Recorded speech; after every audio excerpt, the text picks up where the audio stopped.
राष्ट्रीय लोक मोर्चा के राष्ट्रीय अध्यक्ष उपेंद्र कुशवाहा बिहार यात्रा के दौरान जहानाबाद पहुंचे एवं परिसदन में प्रेस को संबोधित किया। उपेंद्र कुशवाहा ने कहा कि आने वाले 2025 के चुनाव में एनडीए की जीत तय है। फिलहाल उपचुनाव में चारों सीट एनडीए जीतने जा रही है।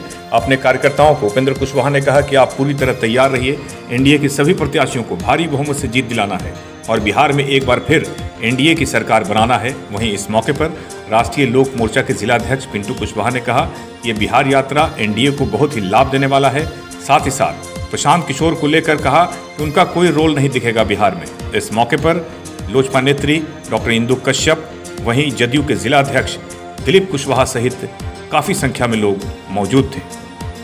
एसके मिर्जा, ईशा न्यूज के लिए। की यात्रा संपन्न हो चुकी है, जिसमें शाहबाद का इलाका, सारण का इलाका, फिर मुजफ्फरपुर, मधुबनी इत्यादि उधर कार्यक्रम हो चुका है। तीसरे चरण की यात्रा की शुरुआत आज से, इसमें जहानाबाद, गया, कैमूर, बक्सर, इस चरण में इन जिलों की यात्रा होगी।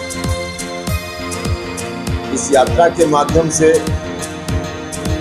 हम लोगों से अपील करने के लिए आए हैं। बाकी जिलों में भी जाकर हमने लोगों से कहा है और जहानाबाद भी आम लोगों से अपील करने के लिए आए हैं कि सब लोग मिलकर अगले साल जो विधानसभा का चुनाव होना है, इस चुनाव में एनडीए की सरकार फिर से बनाएं, क्योंकि एनडीए की सरकार के रहते हुए बिहार में और देश में विकास का काम काफ़ी आगे बढ़ा है। अभी बहुत कुछ करने की ज़रूरत है। यही सरकार रहेगी तो आगे सब होगा। विपक्ष के लोग भी मंसूबा पाले हुए हैं कि हम सत्ता में आ जाएं। थोड़ी गलतफहमी उनको हो गई है। पिछला जो विधानसभा का चुनाव हुआ उसके परिणाम को देखते हुए, खास करके यह जो मगध का इलाका है और शाहबाद का इलाका, इसमें पिछले विधानसभा चुनाव में विपक्ष के लोग कुछ ज़्यादा सीटों पर जीत गए थे, तो उनको लगता है कि इस बार हम सत्ता में आ जाएंगे। लेकिन पिछली बार विपक्ष से ज़्यादा आ गया था, इसका कारण अलग था, जो कारण इस बार नहीं है। पिछली बार लोक जनशक्ति पार्टी अलग से चुनाव लड़ गई थी कई सीटों पर। हम लोग भी, हमारी तब की पार्टी, हम एनडीए से अलग थे। अब सभी लोग साथ हैं, तो वोट के जिस समीकरण, पुराने समीकरण के आधार पे विपक्ष के लोग मंसूबा पाले हुए हैं, उनका मंसूबा ध्वस्त होगा। लेकिन उनकी ओर से जो गलतफहमी पैदा करने की कोशिश, आम लोगों को दिग्भ्रमित करने का प्रयास होगा, उस प्रयास को रोकने का काम करना है। चुनाव हो रहा है, आप तो पूरे बिहार में घूमते हैं, क्या लग रहा है? एनडीए इसको सेमीफाइनल भी माना जा रहा है विधानसभा चुनाव से पहले। देखिए, सेमीफाइनल जैसा कुछ नहीं है। जगह खाली हो गई है तो स्वाभाविक रूप से चुनाव होना है, जो संवैधानिक व्यवस्था है उसके तहत।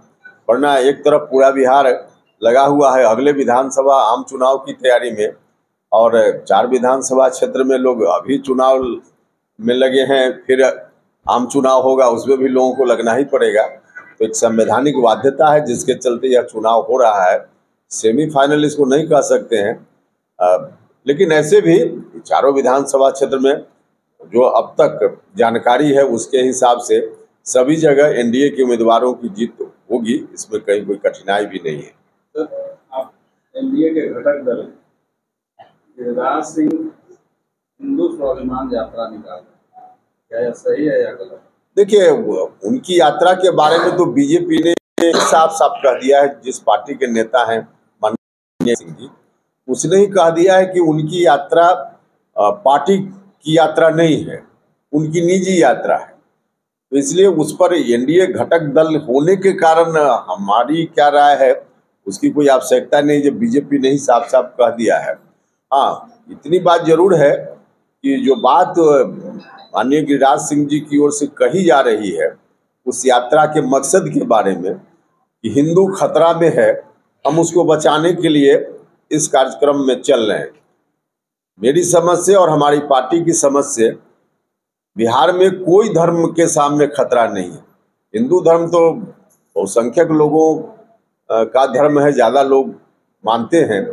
इवन यहाँ जो अल्पसंख्यक समुदाय के लोग हैं उनके सामने भी कोई खतरा नहीं है। नीतीश जी की सरकार इस रूप में चल रही है और सब लोग देख भी रहे हैं।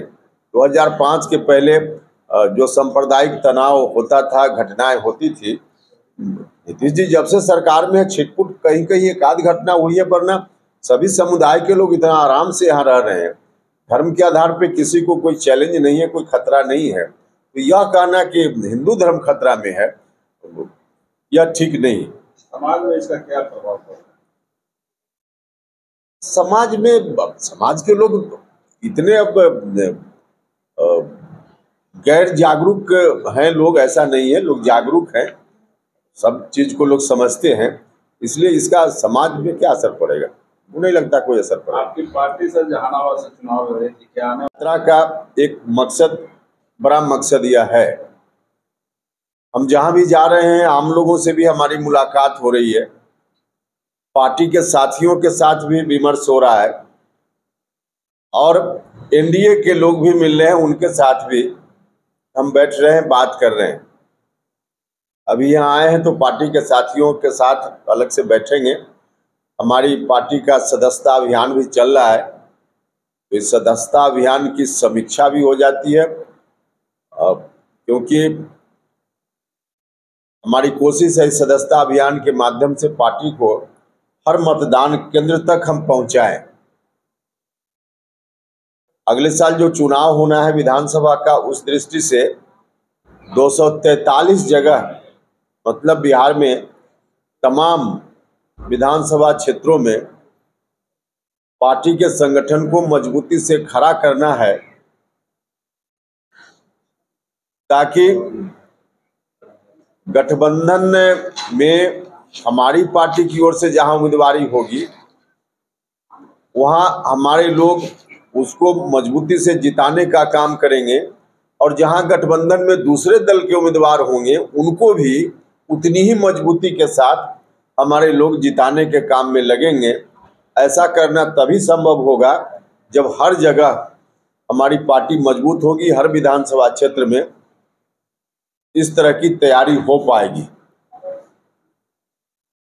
तैयारी कहाँ होगी, किस विधानसभा क्षेत्र में, किस जिला में, यह तो जब चुनाव का वक्त आएगा उसके पहले तय होगा। अभी तो इसका वक्त नहीं है, तो वक्त पर हम लोग तय करेंगे, फिर बताएंगे। सर, 3 विधानसभा सीटें जहानाबाद में है, 2 अरवल में है, तो राष्ट्रीय लोक समता पार्टी ने सोचा होगा कि 5 में से कुछ विधानसभा सीटें। नहीं, कुछ बात जो आदमी सोचता है उस समय पर जाहिर करता है। अब आप लोग भी सोचते होइएगा परिवार और समाज के बारे में कुछ, तो हमेशा सोचते ही उसको सार्वजनिक थोड़े कर देते हैं। सोचने की बात तो है, लेकिन अब कब सार्वजनिक करना है, कहाँ सार्वजनिक करना है, किस रूप में सार्वजनिक करना है, उस रूप में करेंगे ना। ये हमारे पार्टी के राष्ट्रीय अध्यक्ष सह पूर्व केंद्रीय मंत्री, राज्यसभा सांसद, हमारे अभिभावक गया जा रहे थे और जहानाबाद में कार्यक्रम, यहाँ प्रेस वार्ता करना था और कई जगह पर उनको भव्य स्वागत करना था। इसी क्रम में आज हम लोग सर्किट हाउस में अपने नेता को लेकर आया और प्रेस वार्ता हुआ। क्या लाभ होने वाला है? हम लोग एनडीए के मतलब कि जो विधानसभा आने वाला है और जो उपचुनाव होने वाला है विधानसभा जहाँ बिहार में, उस पर हम लोग जो भी कैंडिडेट है किसी भी दल का एनडीए, हम लोग उसको जिताने के लिए मजबूती से मतलब काम करेंगे। प्रशांत किशोर जी का कोई रोल बिहार में तो नहीं चलेगा। ये तो बिहार में 4 विधानसभा उपचुनाव हो रहा है, इसमें पता चल जाएगा कि प्रशांत किशोर जी का हैसियत क्या है। क्या आगे कार्यक्रम आज गया होते भभुआ जाएंगे, उधर कैमूर इनका कार्यक्रम है, सदस्यता अभियान चल रहा है, महापर्व है हम लोग का, और इसी के क्रम में सभी छात्रों की बैठक भी होते चल रहा है। उसी क्रम में आज जहानाबाद भी रुके और यहाँ अपने साथियों से प्रखंड अध्यक्ष, जिला कमेटी, प्रदेश के कमेटियों के साथ मिलने के काम किया।